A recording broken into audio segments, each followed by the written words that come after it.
ઓહોહો, શેનું શાક બનાવું? રોજ ઉઠીને રામાયણ. તી હું નહીં, પાછા સાયકલીના ખાય નહીં, બટેટાનું ખાય, સેવ ટમેટાનું ખાય. આ તુરિયું ગલકું તો લેવા જ ના દે હાવ.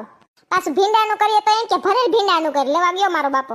હાલ જી એને જ ફોન કરવા દે ને, ઈ કે ઈ બનાવું. એ હાલો, તમને કહું. હા બોલ ને, લેકા તાણતી. એમ પૂછવા ફોન કર્યો કે બપોરે શેનું શાક બનાવું? પછી વળી રોન કાઢો વાહેથી, આ તો કે ભાવે નહીં, આ તો કે ભાવે નહીં. બટેટાનું કરી નાખો, બીજું શું હોય? જો ખબર જ હોય તમારી, સઠ્ઠી જાણું તમારી હું તો. જઈએ હોય તઈએ બટેટું બટેટું ને બટેટું. હું એમ કહું ઘરેલી ખીચડી કરી નાખું? હે હાલશે?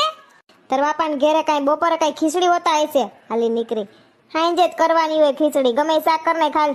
હા તે હારું હાલો રાખું. દૂધી છે ને તો દૂધી દાળનું કરી નાખી. માંગ્યું પેલા ના આવું, ગરમી કેવી થાય છે, પછી કંઈક બનાવવાનું વિચારું. હા કેવી ગરમી લાગતી હતી, હવે એમ થયું કે કંઈક ફ્રેશ થઈ. ઓહોહો, આ ગેસ કા ચાલુ ના થાય? બાટલો હલબલાવા દેજી, પાછો ફોન કરવા દે અને બાટલો તો લખાવી દે. એ હાલો તમને કહો, હાંભરો રાયડું ના નાખતા, પણ હાંભરો ને. પણ હું ક્યાં રાયડું નાખું? ગાયઠકની તું નાખશો રાયડું? આ બોલ ને. એમ કહો કે બાટલો ટાણે થઈ રહ્યો ખોટારો. હવે કઈક લખાવી તો દો, મને લખાવતા ના આવડે. એમાં પાછું મોબાઈલમાં ઓલી બોલતી હોય, અંગ્રેજી ફાડતી હોય. 1 દબાવો, આમ કરવા માટે 2 દબાવો, 2 નંબર દાખલ કરો. મને નથી આવડતું ઈ બુક કરતા.